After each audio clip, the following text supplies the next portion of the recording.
তো সকাল সকাল হেলদি ব্রেকফাস্টের সাথে welcome to our channel the Bong twins. তো তোমাদের তো বলেইছিলাম যে আমাদের ব্যাংকের কাজ ওই দিন ইনকমপ্লিট থাকায় আমাদের আবার একবার ব্যাংকে আসতে হবে, তাই আজকে সকালবেলা দুই বোন ঘুম থেকে উঠে চলে গেছিলাম। আর ব্যাংকে গিয়ে দেখা হয় আমাদের সাথে এই ভদ্রলোককে, তোমরা তো জানোই ইনি হচ্ছে আমাদের মাসির ছেলে, মানে আমাদের দাদা। তাই ব্যাংকের কাজ মিটিয়ে আজকে আমরা তিন মূর্তি মিলে ভাবলাম যে আজকে বাইরে থেকে কিছু খেয়ে বাড়ি ফেরা যায়। সঞ্চিতা নিয়েছিল এক প্লেট মোমো আর আমি নিয়েছিলাম একটা কাঠি। আর দেখো আমরা এখানে খুব ভালো মতোই জানতাম যে সঞ্চিতা লস্যিটা খেতে পারবে না, ওকে আমরা বারবার বারণ করা সত্ত্বেও ও নিয়েছিল।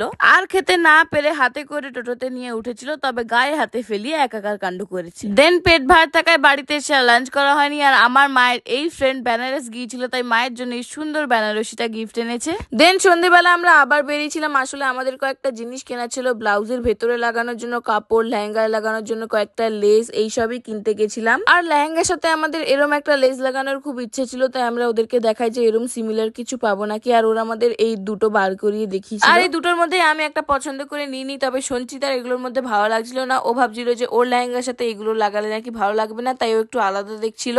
তবে ওর কোনোটাই পছন্দ না হয়, ও ভেবেছে যে ও আর লেহেঙ্গা এগুলো লাগাবে না। দেন আমরা আইসক্রিম কিনে নিয়ে চলে যাই ওই বদমাসটার সাথে দেখা করতে। ও প্রথমে আমাদেরকে বাড়িতে ঢুকতে দেবে না বলছিল, দেন আইসক্রিম দেখে সবাইকে বলছিল আয় আয় আমার বাড়িতে আয়। তারপর মাসির বাড়িতে গিয়ে আজকে ডিনার কমপ্লিট করলাম। আজকের মতো এতটাই, টাটা।